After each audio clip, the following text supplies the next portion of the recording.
Good day, guys. It's Nathaniel Evans and Jenny Muhammad, where I am the data. Our topic today is marketing with a twist. We are waiting for our guest to come through. It's John. He hasn't arrived yet, but as Jeannie does a lot of marketing on her own. I've been seeing Jeannie marketing all over Facebook, Instagram, TikTok, and things of that nature. So, we can talk about this topic in depth. That's right. And yes, and it's looking at, I have a marketing with a twist style. For me, my marketing with a twist is looking at the core values of humanity.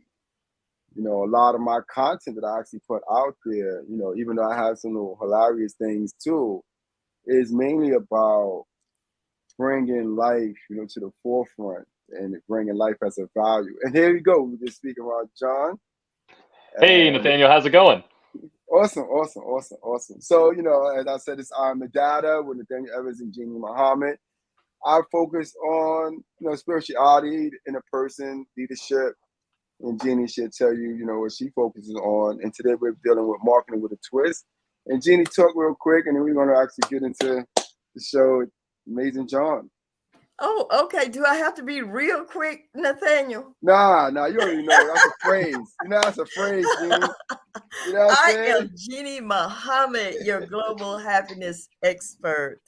I am always happy to be here with Nathaniel. And Nathaniel know I love to pick on him because I love to bring a smile to Nathaniel's face. And so I am happy to be here with everyone today. Welcome to our guest. And I always like to start out with expressing how grateful I am. I am grateful for just waking up this morning and being able to breathe. I am grateful for this wonderful day that we have here in Charlotte. I am grateful always. I am so grateful for Nathaniel, my cohort here, because he is always just on top of things, and he helps to keep me in line. So I am really grateful for him. And I will be quick, Nathaniel. I will not go on and on. I will make sure that our guest has at least 10 minutes to talk about what subject. Okay. All right, Nathaniel. It's in your hands now. Nah, it's on John. It's all about John right now. You know. Yeah, absolutely, 100%. Glad to be on. Good to meet you all. And yeah, I'm happy to be here. I've watched a couple episodes; they've been awesome. So it's a privilege to be on, and thank you, Nathaniel, for inviting me. Absolutely. Definitely. Good, It's a good. pleasure. It's always great to see new leadership. I do focus a lot on humanity. I focus a lot on leadership. And my humanity and leadership is all in the same. We all have our different niches, our different unique talents, and our gifts, and we always supposed to share them with one another. This is a great platform that Jeannie and I have shared for over a year, right, Jeannie? Yes. Wow, right? Kudos, right? And we have run across some amazing and interesting people. It has been a phenomenal journey of just learning about all the gifts and the talent and the love and humanity that's out there. To show the world is an amazing place. We're full of so much gratitude and creativity, right? We're able to create under the space of gratitude that Jeannie talks about all the time, right?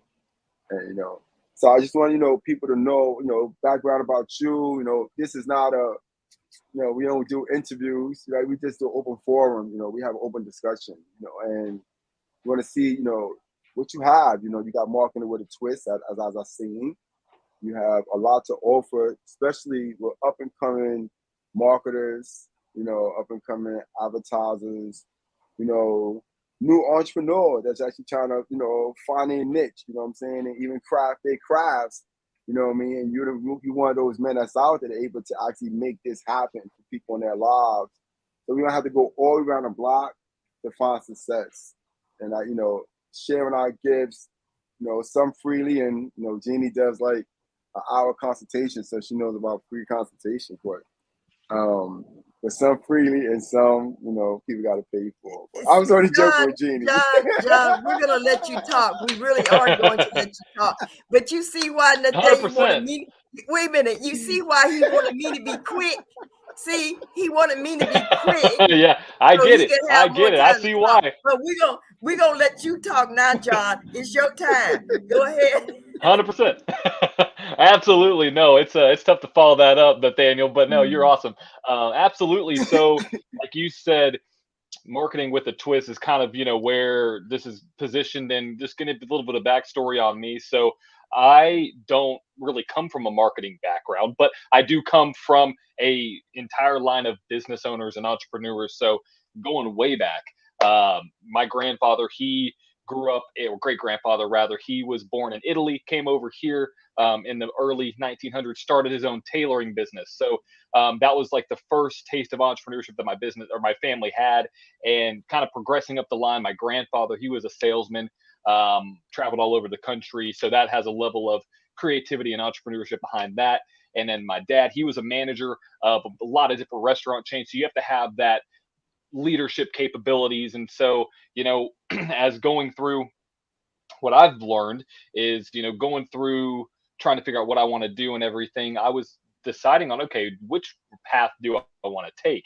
And what I found to be the most creative and one of the most rewarding has been the marketing field, because it's constantly changing and everybody has a slightly different philosophy on it. And it interested me. So, kind of giving a background of me, graduated with a degree in marketing with a collateral in entrepreneurship. So I always knew I wanted to do something creative and start something, whether that's a marketing agency or a business or whatever it may be. And so that's what I decided to do. So going through college, I was a freelance marketing expert, I guess you could say, but a freelance marketer helping businesses one-on-one with all of that. And so I got to the point where I was realizing that I was taking on a lot of work, and I was like, well, I really want to turn this into a business and turn this and get this to the next level. So that's what I did. So been doing that ever since I graduated from college full time. And what I always have thought is like what you say right there on the screen, marketing is always changing. And it really is. From even, a year or two ago, AI wasn't really a big conversation within the marketing field, but with everything going on in the world today, it constantly changes. So started my agency, Vol Media, that's with my shirt on right now. And I've been doing that full time ever since I graduated. So that has been my full-time career. And now what I've transitioned to is I've seen other opportunities coming up in the marketplace around marketing, around the current state of attention, because the way that I've always viewed marketing and how I was, self-taught myself is that marketing is all about attention. Where is the attention going? And right now it's on your phone. I mean, everybody's on the phone or a device or something along those lines. And I've seen that the progression of marketing has changed from, okay, obviously, let's take it way back. You have radio, it transitioned over to TV. Now it's transitioned over to everybody being on their phones or a computer or whatever that may be. Obviously, TV screen is still important.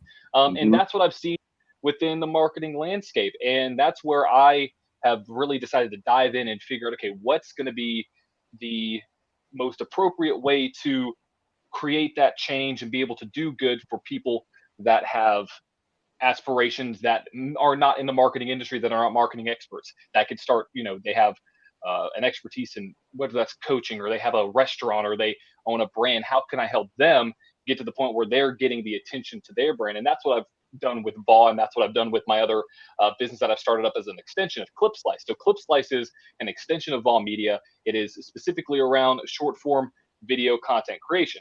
And kind of to back up a little bit, Vol Media, just get a little bit of rundown about literally, like, I guess, my elevator pitch per se. It is a social media marketing agency focused on getting awareness, authority, and potential customers to see your business and also interact with your business and then buy whatever business that you are, for the product or service you are offering. And that is through social media campaigns, social media strategy creation, advertising as well, lead generation, combining that all together and figuring out what is the best strategy for you. Because every business has their own journey, has their own creative elements to them, and there is no clear-cut strategy for every single business that you can copy and paste.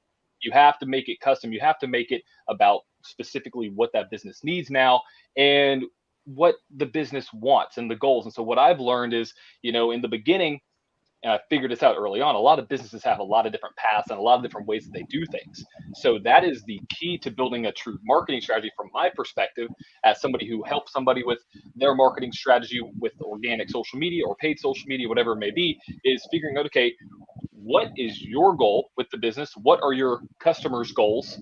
And how can we mesh those two together to get your product or business across in a way that they're going to remember your brand, remember your business forever and have longevity, and also buy from you where you're not constantly having to sell them every single second. So that's what I do with Vol. And I've helped businesses from, you know, 1 million followers plus to just starting out. And that's where I found my niche, is helping those businesses of a wide array of ranges. I found myself kind of tailoring what I do towards more established businesses that have like a proof of concept, essentially. Love working with startups. Those are awesome. But the proof of concept proves a little bit to me about how, you know, you serve the individual, you serve your target audience, and that somebody actually wants the service. Because, you know, startups are great, and you have to have the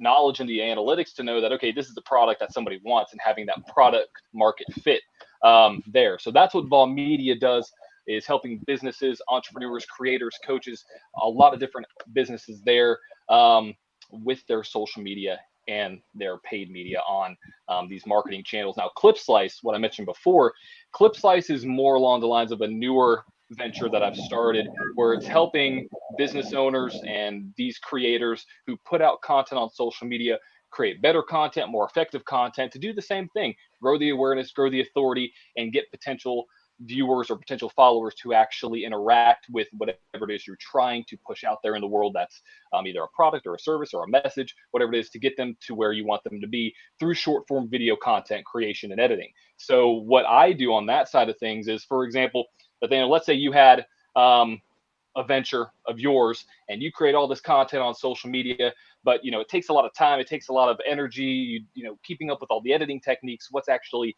working on social media in 2023 and beyond. What I do is I take all those clips, make them optimized for every single social media platform, and send them back your way, and you can go and post them.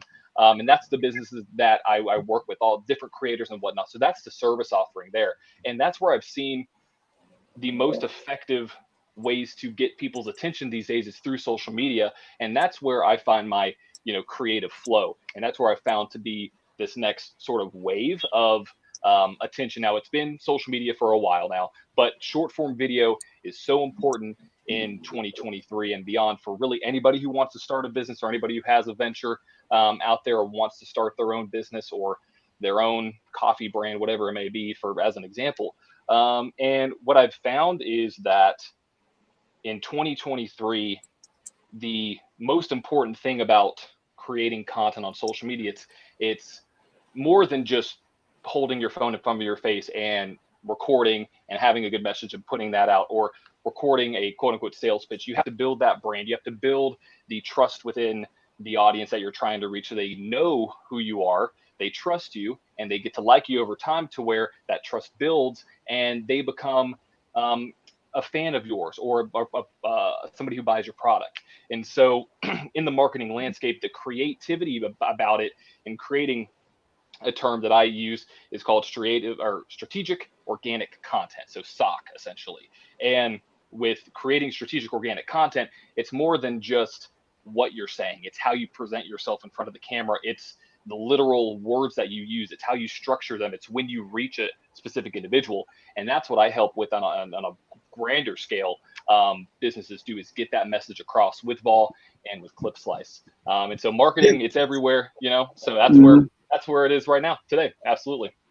Yeah, and it's dealing with every industry. It's not just, you know, just for marketers, entrepreneurs, you know, for established professionals like Jeannie's, you know, she does motivational speaking, you know, she's the author of many books, you know, so things like that will also help her. She has many collaborations that she's also doing in the land, and things like that will actually increase it. Because, you know, like if I go on different social media, and I would see Jeannie content, or I can see my content, so to speak, we have enriched content. We have great content, right? But we don't have the algorithms is not basically associated to our content. We're not getting, 1,000 followers, 1,000 likes on this, or we're not getting 10,000 or 50,000. And we do take out time, major time, energy, and we do invest, in the work that we do, Absolutely. and we put content out, and the return on investment, what I'm saying, is not fast enough. You know what I'm saying?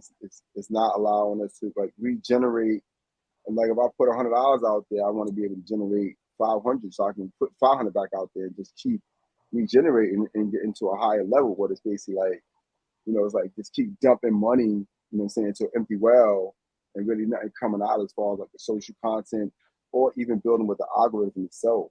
We actually be speaking about AI, which is really an important issue dealing with any professional. AI is actually taking over the world. It's taking over the academic world.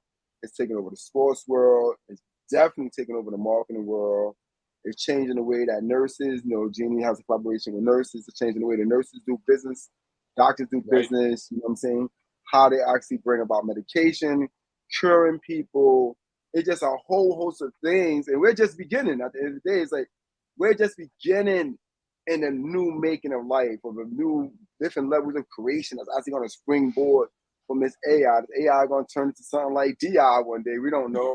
But I'm just saying, it's like, you know what I'm saying?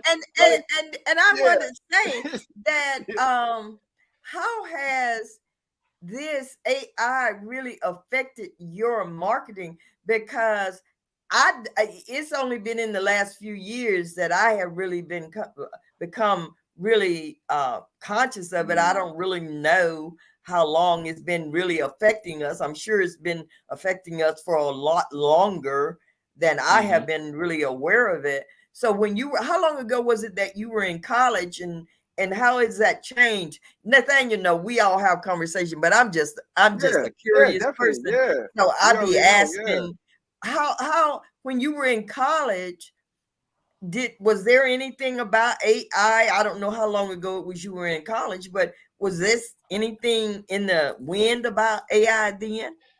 So it really the AI conversation, it's been around, especially, but it hasn't been as relevant as it is in 2023. So when I was going through my coursework, I'm a completely transparent person. I graduated from University of Tennessee at Knoxville in 2021, so I'm still fresh in the scene.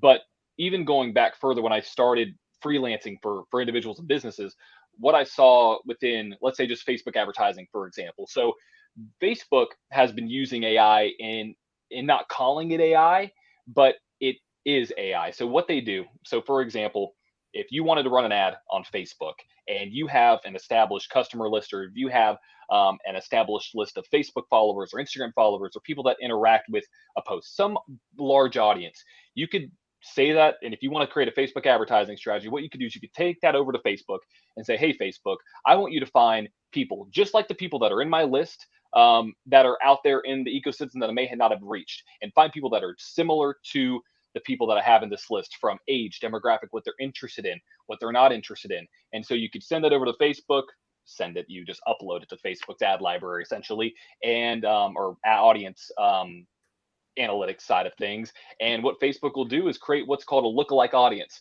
So they will create this audience that looks just like the people that you are trying to reach. And in itself, that's in a sense AI, because they're taking all the data and building another profile around it. So that's one level of AI. Now, when it comes to where it is today, Chat GPT was really the first time that the public was exposed to AI from a completely free perspective. And that was coming about a year and a half ago. And with being fresh out of the scene and still connecting with people and still having connections at the university, I knew people that were still going through their courses. And there were people and professors saying, you can't use AI. You can't use AI for this. You can't use AI for that. And what I've seen is that it has evolved very, very quickly. And because AI is constantly learning. And so, I mean, there are so many different AI platforms out there. One that I use is ChatGPT, and I'll get to the point where it's about how it's changing the marketing landscape and specifically what I do. So, ChatGPT is one of the tools out there that is, I would say, the most readily available. I mean, you can go to ChatGPT. Well, technically, OpenAI, who owns ChatGPT. Go to their website. You can type in any prompt you want and get any result you want from. I use chat. I've used I use it. Yeah, I use it Oh, too. yeah. I used it before. Yeah, absolutely. I used it before, And but not just like a. I use it mainly like as a starter, as to basically get concept, just to get a framework or the concept, and I actually delete it after that. You know what I'm saying? Basically, That's what you want to be do. able to create a framework because exactly. I authored a book, and Jeannie edited the book, right? And somebody purchased the book and they read it and they was reading and they called me and asked me did I use AI on the book, and I was like, nah, man. Yeah. I ain't use no AI, on the book. I wrote that book before I even heard about AI. Right. And that book was sitting. I wrote that book like 2 years ago, and basically in one day. I wrote that book 2 years ago in one day. And then finally, I just sent it over to Jeannie, and we actually started working on it. But I'm just saying that because AI has influenced us. We may look at it in a positive way, but it also has negative consequences to it. It can, yeah. People will really question your work, question the integrity of their work because they may feel that you may use some type of different system to get yourself ahead or to actually streamline the process.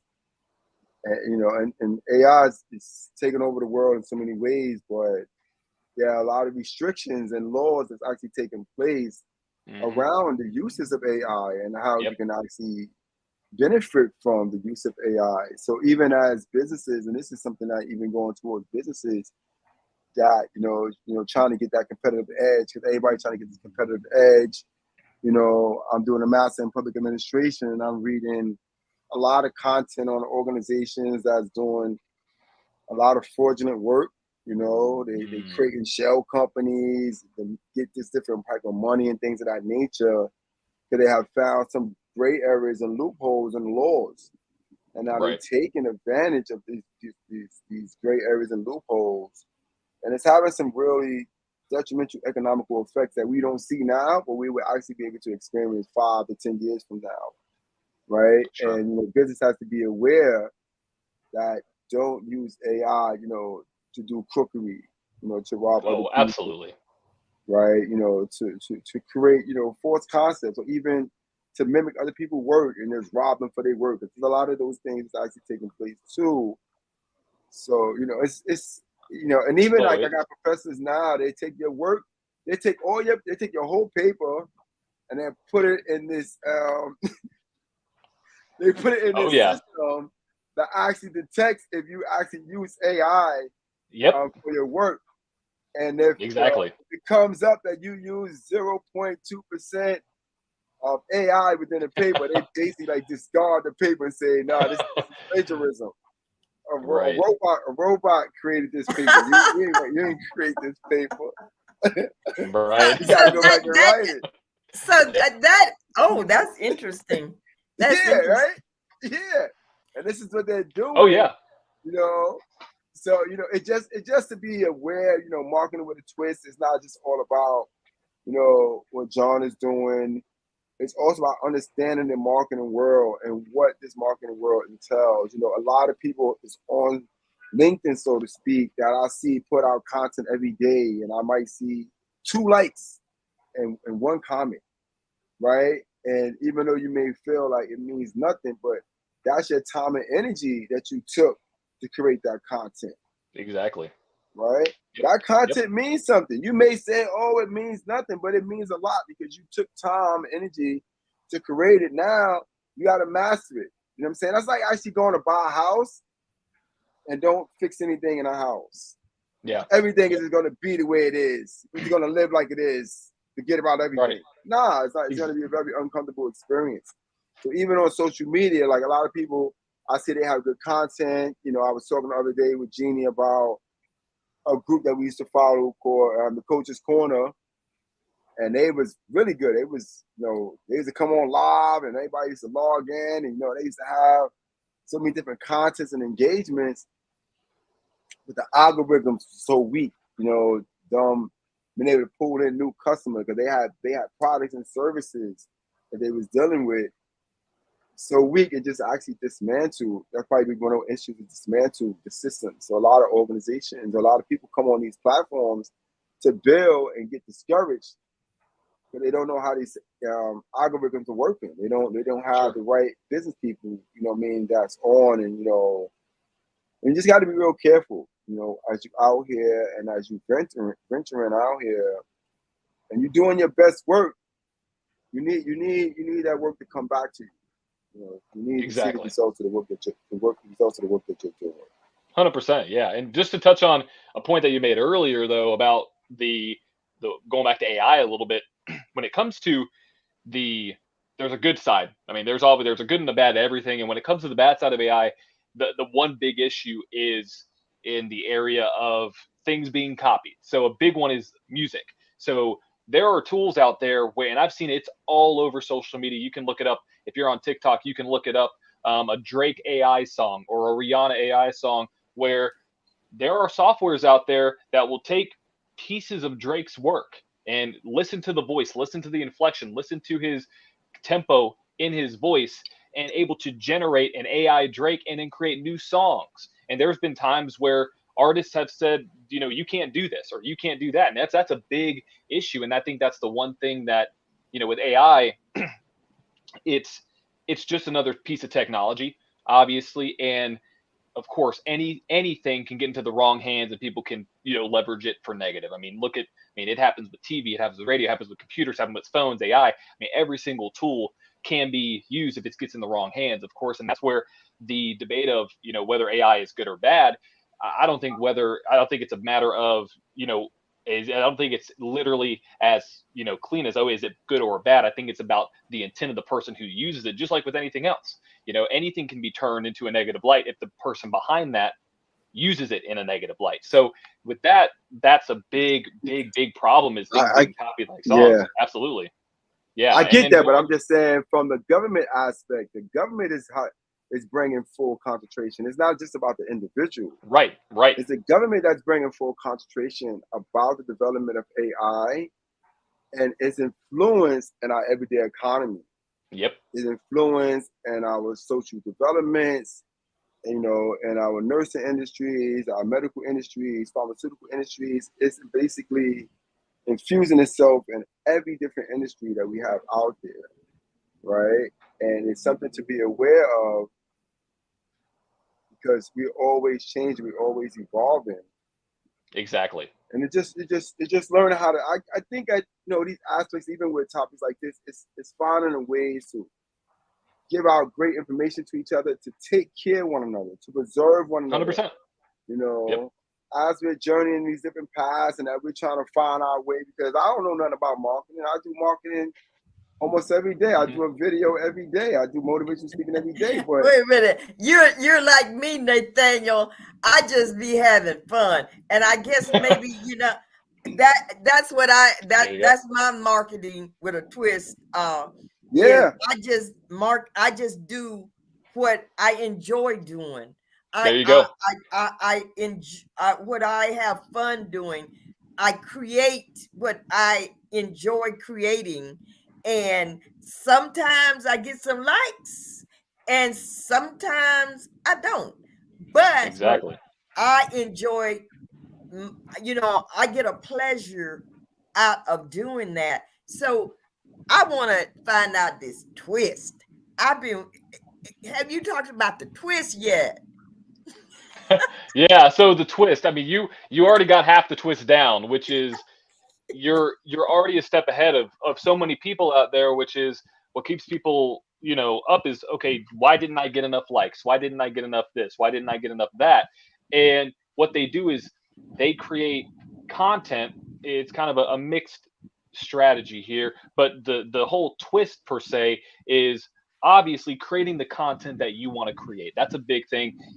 But also if you were trying to get a goal, figuring out what your audience wants, not what you think they want. That's the big dilemma that I see within people that I work with is they're like, oh, I think my customer wants this. Oh, I think my customer wants to see this kind of content. Oh, I think they want to see this, but they don't have any data to back that up. And so I say, okay, well, what do your customers like to do? What are your customers interested in? What do they want to know about your product that they see from there and not from your end? So that's the twist is obviously creating the content that you want to create, because that creates a sense of authenticity and people can tell. I mean, you can tell on social media when somebody has something scripted, which scripts aren't bad. I'm not trying to, demonize scripts at all. Scripts are great to use, but when it comes to when you're creating that content, having that authentic tone, having that authentic feel is part one, but part two, matching that up with what people actually want to see. And that's where you can figure out, okay, if you have you have to identify that target persona. That's number one, who you're actually going to reach. That's one part of the twist, is knowing to a T who specifically you want to reach. Because if you don't know who you want to reach on social media, you can be as authentic as you want to be. But if you don't have that target customer down, you're not going to have any direction. So that's part one. And then breaking this down a little bit further, knowing what they want to see from their social media feeds that you could provide them. So, for example, what I've found to work for, let's use a car detailer as an example, just a niche that I've started to focus on a little bit more in the automotive space because that's a passion of mine.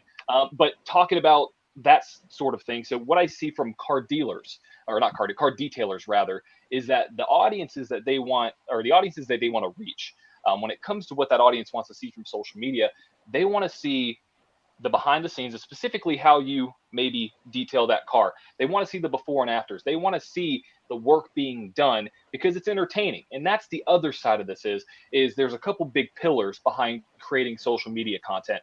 One, it's obviously knowing who your target customer is and what they deem as valuable, not what you think they deem as valuable.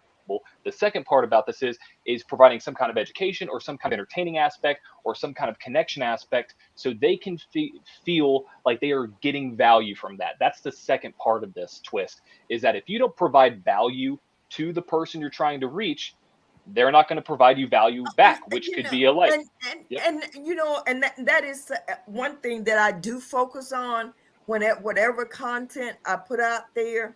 I really want someone to be able to gain value from it. And Absolutely. not just someone that I do have a specific, target audience, because at one time I was like, I want everybody, this is for everybody. But nope. I also, John, it's John, right? I'm yes. Yeah, yeah. There we go. Okay, is the thing about the content that you put out is because sometimes it changes. I have found that when I first started my business, I was just focused on one aspect, one target audience. And because everybody that knows my story, it started out my target audience being people that had gone through domestic violence trauma. And that's how I really started out. But now, as I am evolving, I am finding that even though that's still part of my target audience, that it has broadened in a sense. Right. So sometimes you have to, you should be growing, is what I'm saying. You can't just limit yourself to say where I was 5 years ago. Exactly. Yeah, that's going to constantly change. Yep. Yeah, it's going to constantly change.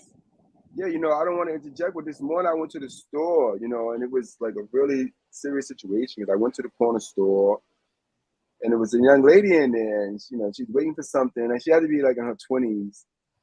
And she was just standing and she just blurred out, I'm just ready to just kill myself, right? And I was just standing there like, whoa, like, you don't want to get into people's business, because, people feel like I have the right to think or feel the way I want to feel. And I was just saying, I just had to say something like, sis, you gotta value who you are as a person. You know what I mean? You gotta you got to see your life in the here and now, in the moment, you know. And when I said something to her, she took me back in the past. She was telling me something that happened to her when she was 14 years old, you know. And I was like, you know, I said, I get it. I said, I understand, you know, what you're going through, but you have to find a way to make peace with that and move past that. And she was like, oh, but you're saying I have to make peace with the harm that took place to me? I said, no, I'm not telling you make peace with the harm. And I understand what Jeannie talking about transitioning. It was a time in my development when I try to help people and interact with people that I'm focusing on the harm. I always focus on the harm. I don't focus on the harm anymore. I focus on the healing process, the solution of it. How you gonna come out of it? You can tell me what the harm is, and then we're gonna act like that never happened. Right? Because now we know we create a pinpoint and then we're gonna move from there and we're gonna get to that next level. You know, and I was just trying to show her, like, you know, you're in control. This is your life. Yeah, you had things happen to you in the past, you went through certain things in the past, but at this particular time in your life, right here, right now, being that you know you went through in the past, and being that you go through different retrospectives and stuff like that, this is the time you can come out of that space, because now a space has opened up for you to come out of it, because now you're aware of it. And I understand what Jeannie's saying as far as evolving, because Jeannie was like domestic violence, and it was like, oh, it wasn't even about domestic violence, it was about me and how I view myself as a person. You know, what I allowed to come into my life and things of that nature, you know what I mean? And what my interpretation of those acts were against me. Like, you know, you can run, you know, it's kind of like you might run up on me and beat me up, and then 2 minutes later I'll be like, yo, man, you know, what happened? Things like, what happened? What happened? You know, everything is okay, right? Because now I know I'm in control of me, right? And that's really important, even with this marketing, that it's about you. You have to actually bring yourself to the forefront.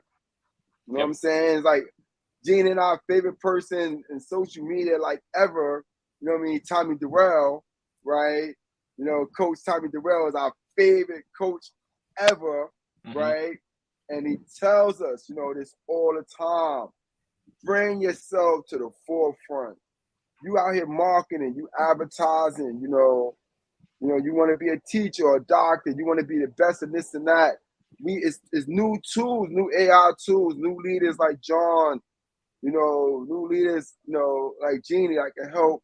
She's dealing with the mind, body, and soul. You know, John is like, you know, you got your mind, body, and soul. Let me put this right here in a digital context for you, encode it, and then send it out there so people can actually see your mind, body, and soul in real time. So it's actually bringing these things together.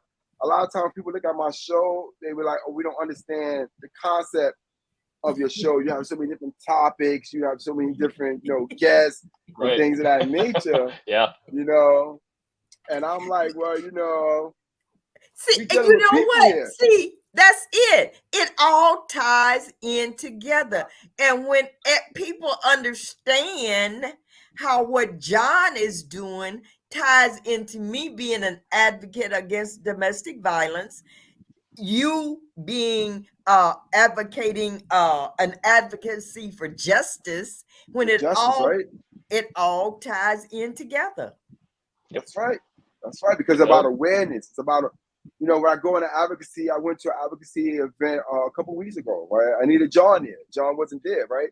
But, you know, as I went to this event, you know, it's like, it's just empty. You know, this is a serious issue. You know, you go to advocacy event, you expect to see 1,000 people or more, and you might see 30 if you're lucky, right? So with movements like this, you need life. A life has to be a part of that party to bring people to that party. You just can't walk down the block and say a party's going on down the block. No, you got to market it. You have to market it. You got to advertise it. You got to show people that this is extremely important. We need you to be there. So, like, if these people that actually had these structures that was campaigning this stuff, if they had John on their team, they might have had 10,000 people out there, right? They had somebody like John that can actually bring forth a vision and show people what a vision looks like. And what it is in real time, you know, showing Jeannie walking down the block and doing her everyday activities, you know what I'm saying? And then transitioning to another stage of her talking to different women and things like that. These are the things that's missing that Jeannie is doing behind the scenes that has to come to the forefront, because this is the work that she's doing. And there's many other people like Jeannie that's being denied the access to these social media platforms. You know what I'm saying? The work is not being pushed out there on a level it's supposed to be placed out there. You got advocates out there advocating online, but they're not able to get 20 people to go in the inbox and say, I'm going to be there, because of the content they put out there. This content, we're in a new revolutionized world. I think that people, for some reason, have forgotten that we have changed since the time of COVID. Oh, yeah. Yep. We have evolved since the time of COVID. We are now more of a digital people. We're more of an entrepreneur people. Before, we was industrial people. We're not on that mindset anymore. So because many of us is actually looking at digital and looking at creating and become entrepreneurs, we're going to find our audience online. Oh, yeah. And there's an audience for everybody. Go ahead. And John, I wanted to go back to a question that I had earlier about how all of this has affected marketing, because in your marketing, do you have, because there are some people like me that I work on a shoestring, I from day to day, because I haven't been in business for years and years and years and built up a great big empire, even though sometimes I really feel like I'm, just on top of this great empire. And but do you structure your marketing for people that have high-end budgets to the people that maybe just need, they're working on a shoestring? Yeah. So it's evolved. And so it really depends on how I see what I'm able to share with you to get basically what I'm able to provide, how that works with what you're experiencing, whether it's a large budget, small budget, no budget, and how I can help you without you having to essentially put yourself out and, lose a potential, dollar amount, whatever it may be. So I've had to, for example, I'll have a good example actually. So at the beginning of this year, I was going to work with she was a mom of a newborn, and she was creating this store around her child about like clothing and all this fun stuff. And I was talking to her, I was like, okay, so what's kind of your marketing budget? What are you thinking about here? And she goes, oh, I only have like $400 or $500 to spend a month on advertising. What can you do with that? And I looked back and I was like, well, with the way that I charge for specific services, I would not feel good to take a portion of that and to specifically ad spend on social media, like putting ads out there in the world. I didn't feel comfortable saying, okay, you know what, I'll take what my typical rate is for this specific range, and that'll be deducted from your ad spend, and then you have the rest of this. Let's say, for example, that would be 50%. So in that example, I did not want to do that at all. But on the other hand, what I was thinking of doing, which I ultimately did, was why don't I consult you for a period of time, for a month or 2 months, for 1 hour a week, and we can develop that price there. And at that time, I didn't have a set pricing schedule, or a pricing structure, but I do. And instead of me actually doing the work, I will give you, and you have complete access to my brain for a specific period of time every single week, that you can take this and do it yourself. So it really depends on where that individual is with that. And so when it comes to somebody that may be on that smaller budget, I will give my head and basically give it to you and all of the data that I know and all of the analytics and all of the insight into what's working today, so you can do that as well. Oh, that sounds like a training program, John. Yeah, and that's what I was talking to John about. Market that. That's exactly. I'm sure that would sell to a lot of small business owners if you actually put a tape together or a video together, or where even you live, just gave live training, basic 100% a live Zoom training. Yep. A live Zoom absolutely. training. They could come in for a small amount, a nominal amount, and we can actually start creating the leverage for small businesses. Small creators actually start understanding the inner workings of marketing, understanding behind the scenes on how to create. Because John took one of my videos. I didn't know, he just took one of my videos and created content, the words are big across the screen. And I'm like, oh, that's dope. Like, I really like Exactly. that. There we go. I need some more of that. You know what I'm saying? So, and it just brings new life to the work that you do. Who we are, what we becoming is all invaluable. All Sure. of it. Nothing it should be pushed to the wayside. Right. Right? You shouldn't take anything about who you are, what you're becoming for granted, and not have gratitude. You know what I'm saying? And not be grateful to meet Jeannie, to meet John, and meet Nathaniel, because we didn't have to be here. Right? So we here at this place, at this time, in this moment, and we sharing portions of our lives. This is a point of our lives right now that's beautiful for us, because not only are we a part of it, but it's recorded. And we can 100%, go back to 100%. it, right? We can go back to it for as long as we need to, right? And modify it. Because I got so much content of Jeannie that Jeannie don't even know. Oh my God. Oh, right? Wait a minute. Hold him up. Wait a minute, John. You need to close your ears off while I had this private conversation with Nathaniel. No, it's not like that. It's not like that. I can't hear a word you're saying. Put the headphone back on, John. It's not like that. Hey, Nathaniel, I better not see my content. You done AI'd me, and I'm saying things I don't even recognize. No. What I'm saying is that all the content I got for Jeannie, right? It can be packaged and it can be sent to her, right? If she had this skill that you're talking about, right? She go through this training model with you and she implement this skill you're talking about, and I send her, you know what I'm saying, these hundreds of videos, right? Yeah. Right. Of content that she has. She has endless content that she don't even know that she has, things that she said in the past, she don't even know what she said. Different levels of elevation and evolvement from one show to the next show. It's all there. It's like a human map. Yep. And she had this information. So I'm trying to show other content creators, other leaders that's out there. When I sent Jeannie all this information and she has this training, she can break this information down for the next 5 years. And that's all possible. So many different models. And I was just messing with your mind, Nathaniel, when I said all of that. But because that is so true about what we are putting out now, and that's what is so beautiful about all of this being recorded and all of the content that you put out, because a marketer like you, John, can take all of that someone has done in the past and make it work for them now, right?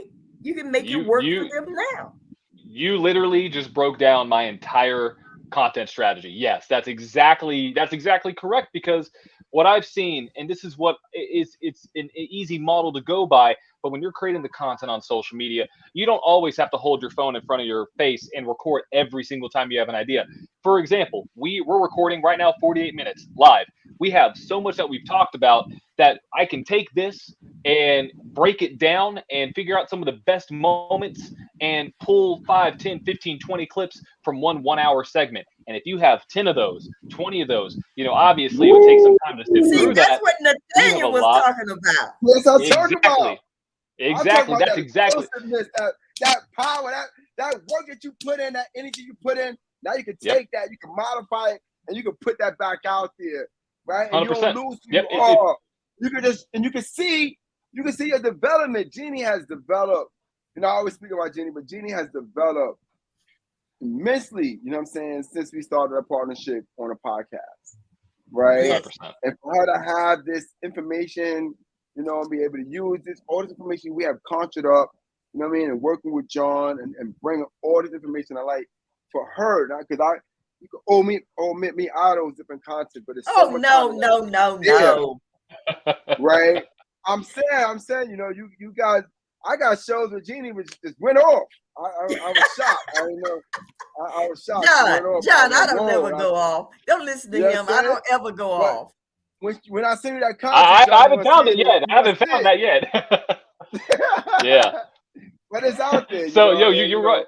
Yeah. yeah. This is the beauty of this is our craft, and marketing with a twist is actually, valuing who you are, valuing the things you've created, right, and working with great people to help you bring all the information to light, and not just to leave it there, in the archives. My Exactly. cousin came to see me. My cousin seen me yesterday. He came and saw me and tell me, yo, I want to be a stand-up comedian, right? I said, so what happened? What's going on? Why you ain't start recording some shows? Why you ain't start writing some scripts already? You know what I'm saying? So you could be out there and you could put your content out there. I was like, well, don't you see me right here with my tripod? I'm working out and I'm doing speeches while I'm working out with my tripod. You have to do the same thing. You have to be able to invest in yourself. I don't have a lot of money. Yeah, go on Amazon. They got a tripod for like $20 and start from there and just move forward. And you'll look at it from a year from now, you know what I mean, and say, And then like wow, someone I like came a long John way. that knows how to market that content will be able to monetize it. Ooh, that's correct. Yeah, absolutely. That's Yep, correct. that's a big thing. That's That's a big correct. thing. So That's correct. when it comes to that whole aspect of it, that's truthfully, if we're looking at every creator that puts out a piece of content, whether you talk about cars or coffee or domestic violence or just whatever your topic is, the goal obviously is to get some kind of return from the content. And right now, I want to talk about that a little bit. So when it comes to really the current state of where that could possibly happen, Facebook Reels, I mentioned this to Nathaniel before. Facebook Reels is a very good place to get potentially monetized. I'm working on the page right now. I have, I believe, 4,700 followers on that page, and I'm getting monetized on that specific account that I'm working on. And so Facebook Reels, let's talk about going back to the whole thing, attention and where the change is going and where those eyeballs are going. Facebook Reels is what I call as underpriced attention right now. That is one way to monetize. TikTok, of course, that's another way, but you have to have 10,000 followers. It takes a lot of time to get that up. But also YouTube Shorts. Those are my three big plays right now that I see that you could put out content to, and it's what I call as underpriced. And so underpriced means you get more for the same amount of distribution that you would typically get compared to other platforms. And so that's aspect number one. Going back to what we were talking about content-wise, though, what I was just describing about the content strategy, it's literally I call it the micro macro content strategy. I'm not the one that invented it. There are many strategies out there that are like this, but essentially what it is where you take these big pieces of content that you have. It's a podcast, it's a YouTube show, it's whatever it may be, and you break it down into bite-sized pieces of content that your audience will resonate with, that or the top moments from that your audience will deem as valuable, and you create little clips from that, and you put that out on TikTok, on YouTube Shorts, on Facebook Reels, on Instagram Reels, whatever it may be. That's a big strategy that I implement if I have the ability to with the individuals that I work with. So, for example, right now I am going to be working with actually another podcast that I'm actually going to co-host, and that's going to be our entire marketing strategy. You have to keep us informed. 100% recording the podcast and putting that out on YouTube long form. So you have the YouTube video there. It's going to be broadcast. It may be broadcasted live. I'm trying to figure that out right now. But essentially, it has that home of YouTube, and bringing that clip and finding all the best pieces of content from that, and then implementing every single important element of a good social media video and an effective social media video, putting that together, packaging that together, and distributing that out to get the awareness back to the podcast. So that's really, if I'm value in that true strategy with the twist is number one, you have to know who you're going to reach. That's the biggest thing. I guess if I were to structure a mini training here for the next 2 minutes, this is what I would say. Like, we're talking about, you have to know who you're talking to, who you want to reach. Because if you don't know who you want to reach and what they like, who they are, what their age range is, as well as their desires and pain points that they want to solve, and if you could touch on those in your videos, you're good. That's number one. Number two is creating that content that you don't think is valuable, that essentially what they deem as valuable in the content, what they want to see from somebody who could provide them value. And then the third part about this is, of course, all of the editing, all of the distribution of the content, making sure that you are using jump cuts, you're using specific captions, you're using specific transitions that will keep the user's attention. Because that's another thing that we can talk about, is how in today's world, our attention span is literally like this. We are so quick to just jump between things and scroll through a feed. And if something doesn't catch our attention literally in the first couple milliseconds to 3 seconds, we're going to skip by that video. So a big portion of that is essentially a hook. So what you're saying to draw that individual in. And this is where this strategy can really kind of dive deep, is once you figure out what those desires are, what the audience you want to reach, what their desires and pain points are, creating a hook that will draw them in to want to watch the rest of your video. That's how you generate a relationship with the people that you're trying to reach. And I think I'm going to kind of go on a tangent here, but I think that's where, and from what I've seen, a lot of individuals who push out content in the marketplace on social media, they get a little bit wrong. They are like, what can I extract from this individual? Not what can I give to that individual from a value perspective? And the expectations. And going back to different kinds of content, you have educational, you have promotional, you have transactional, you have entertaining, you have different goals behind these. Pushing out only promotional content, where on the back end, all you're trying to do is get them to buy, is never going to produce. It's not going to work out. You're never going to be able to create a quality audience, because on the back end, they're like, oh, he had a really good hook. He drew me in. I watched his 2.5-minute video, but on the back end, all he wanted me to do was buy his course or buy his lesson or whatever it is, And so I get 1,000 of those a day. I get 1,000 of those a day from every social media platform that I'm on. I'm on many social media platforms. I get these, hooks every single day from different people, and it's like, how can we collaborate? How can we help one another? If you have the tools to monetize me, how can you monetize me and then take piece of that monetization for you? Like, how do we build these type of infrastructures like that, right? Because not everybody got $3,000 or $2,000 to invest in some marketing strategy that people have, right? They're going through new ages, but if you have a tool, you have a skill already where you can actually know how to monetize, and you actually go under contract with people and help them monetize, and you can take pieces of that, then that's great. Because I read many different books, on wealth, and one of the things they were saying is basically have 6 to 10 different venues, economical venues to pull from. So if you're working with small pockets of teams, and you have created contracts, or you getting revenue coming from different contracts, before you know, within 2 years' time, you're like, oh, I made all this money. You never realize. It's kind of like saving quarters, saving change. You don't realize if you go back and change all year from that, you're like, wow, I saved that much change. And we don't realize it. So I think it's like a lot of marketers are not looking at trying to build small with people and help people grow. It's just like, let me just get everything I can get now. You know what I mean? Because they're not going to be here in the future. But if you create long-range relationships, the same way you create long relationships with marketing platforms and stuff like that, you can create those same relationships with people, and you actually benefit on a long term as a marketer. I just want to 100%. Yeah, no, you're spot on. And I actually put out a video the other day about this. What I've seen with people my age when it comes to entrepreneurship, and kind of switching subjects to entrepreneurship and talking about that. When it comes to what I've seen, not everybody, but the reason why I became an entrepreneur is, one, because of if you want to call it, the unlimited earning potential. You can grow a business from 0 to whatever number you set a goal to. You may fall short, you may exceed that. That was something that I loved. Second part about this is obviously, being my own boss, working when I want to, and working with the people that I want to, where if I went to a company, I may not be able to do that. But then part 3 is the time freedom.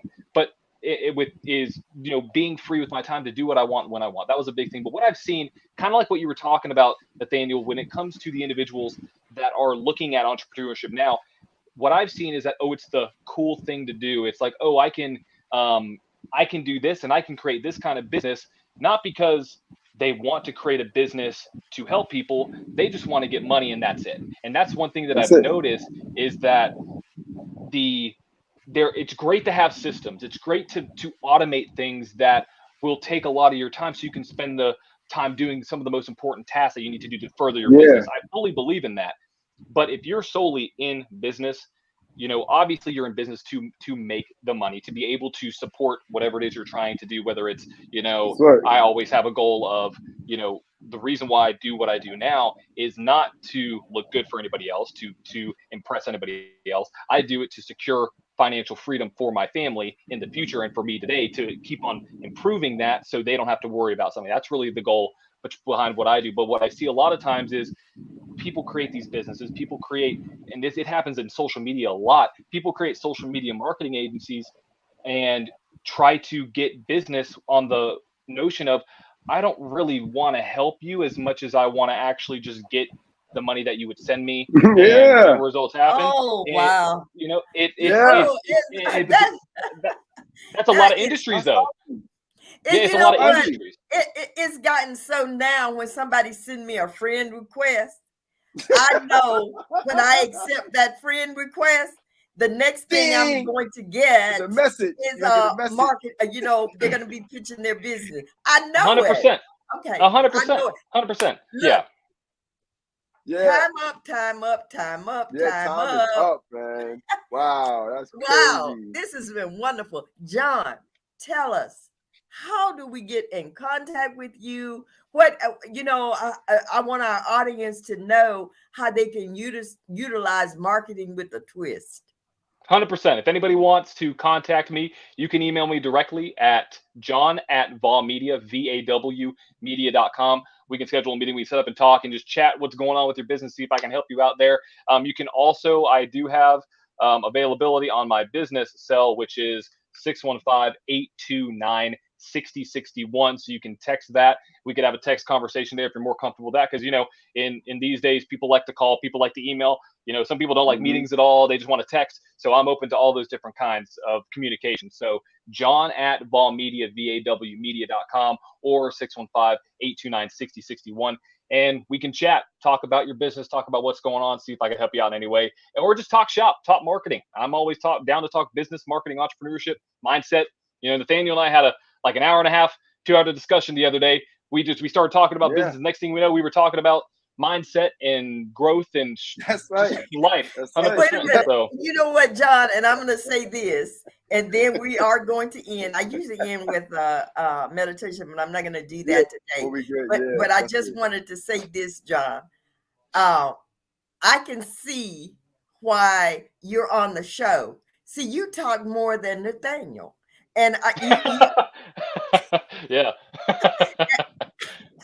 and I can see that you're going to have a great podcast. I can see that. So congratulations on that. Yeah. And thank you so much for being here with us today. And I also one thing too, you can create an I'm a data code for people that actually want to get a discount that watch the show. Sure, absolutely. I don't have that code set up right now, but I'll just use. Send it to me and Jeannie. 100%. Jeannie and I will put it on our page and we'll send it out and we'll broadcast it. So that's another way that we can do business because, Jeannie and I, we out here. We just looking, to formulate this, to format this, and to structure this in a way where we can not only just benefit our lives and the lives of our family, but many different leaders that's actually coming out of the pipeline that we want to see, that we want to help, that we're going to come in contact with in the future. Absolutely, 100%. Yep. Thank you again, and may you have a blessed life. That's right. And thank you, Nathaniel. I will see you on the other side. I have some things I need to speak to you about. You can go handle that. I'm going to step out of here. Y'all can go handle that on your own. Absolutely. John, it's great to meet you. Blessings. Peace and blessings, everyone. Peace and blessings to everyone. Thanks for stopping in, everyone.